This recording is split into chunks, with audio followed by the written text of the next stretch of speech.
இப்போ நெல்லை விதைச்சா நாளைக்கே வளருமா? அதுக்கு ஒரு டைம் கொடுக்கணும்ல.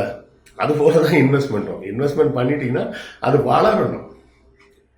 உதாரணத்துக்கு இது ஒரு ஃபேமஸாக ஒரு கதை சொல்லுவாங்க. பெஞ்சமின் ஃப்ராங்க்லின்னு ஒரு அமெரிக்க பிரசிடென்ட் என்ன பண்ணாரா, 1000 பவுண்டு இன்வெஸ்ட் பண்ணி வச்சாராம். இன்வெஸ்ட் பண்ணி வச்சுட்டு அதுக்கு ஒரு கணக்கு போட்டு சொல்லி வச்சுட்டே போயிட்டாராம். அவர் என்னென்ன 100 வருஷத்துக்கு இதை தொடக்கூடாது, சரியா? 100 வருஷம் இது அந்த குறைஞ்ச வட்டியிலேயே அங்கேயே இருக்கட்டும். 100 வருஷம் கழிச்சு பார்த்தீங்கன்னா இது 1 மில்லியன் 1 பில்லியன் 31 மில்லியன் பவுண்டாக மாறிடும் அப்படின்னு கணக்கு போட்டிருக்காரு. இது ஒரு ஃபேமஸான கணக்கு.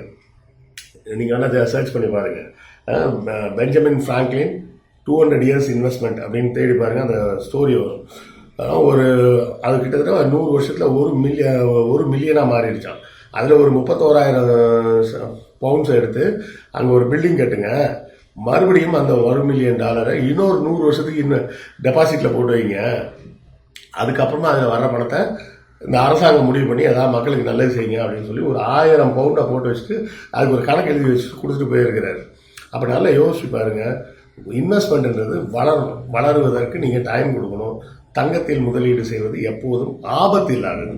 அதில் வர ரிட்டர்ன்ஸ் கம்மியாக இருக்கலாம், ஆனால் ஆபத்து இல்லாதது. அதோட வேல்யூ டெப்ரிஷியேட் ஆகவே ஆகாது. நீங்கள் வாங்கின அன்னைக்கு உள்ள வேல்யூவுக்கு கொஞ்சம் அதிகமாக தான் இருக்குமே தவிர டெப்ரிஷியேட் ஆகாது, சரியா?